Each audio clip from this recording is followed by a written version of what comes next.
Bilirəm. Cavab almayacağım. Bəlkə də sənlə nə vaxtsa qarşılaşmışam. Yol getmişəm. Görmüşəm səni. Bəlkə də. Amma nə sən məni tanımısan, nə mən səni. İndi mən səni tanıyıram. İndi səni hamı tanıyır.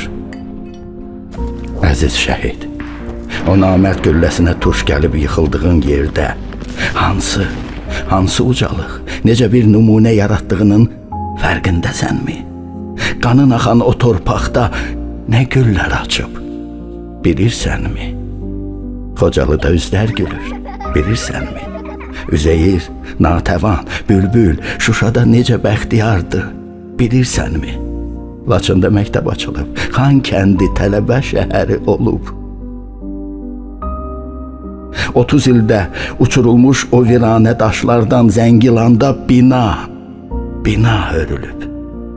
Bilirsənmi? Kəlbəcər necə dəyişib, bilirsənmi? Sənin şəklini bütün Azərbaycan başının üstündə tutub, bilirsənmi?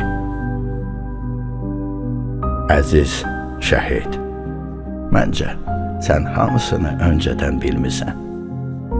Bu cənnəti təsəvvüründə görmüsən. Ona görə səni heç kim dayandıra bilmədi. Cənnətə doğru getdin. Vətən, canım sənə fəda nidaları ilə. Anana da, atana da, evladına da ən yüksək adı verdin. Şəhid anası, şəhid atası, şəhid evladı. Öyrəlirlər də, darıxırlar da. Hey gözləri səni axtarır amma sancdığın bayraq qədər qürurludur, yüksəkdə də olar. Biz indi sənin ətrini onlardan alırıq.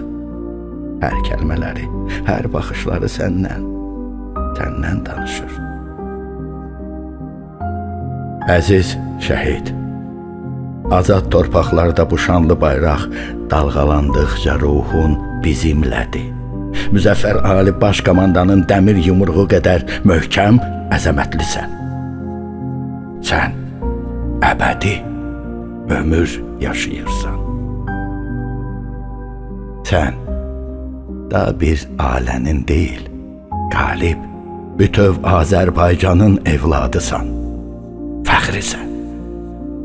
Bu sənə təşəkkür məktubum idi, əziz şəhid. Ruhun qarşısında baş əyirik. And içirik ki, uğrunda canını fəda etdiyin istiqlalımızın, ərazi bütövlüyümüzün, suverenliyimizin keşiyində əbədi duracağıq, əbədi. Ruhun şad olsun, əziz şəhid. Son nəfəsinlə ucalır bu səda.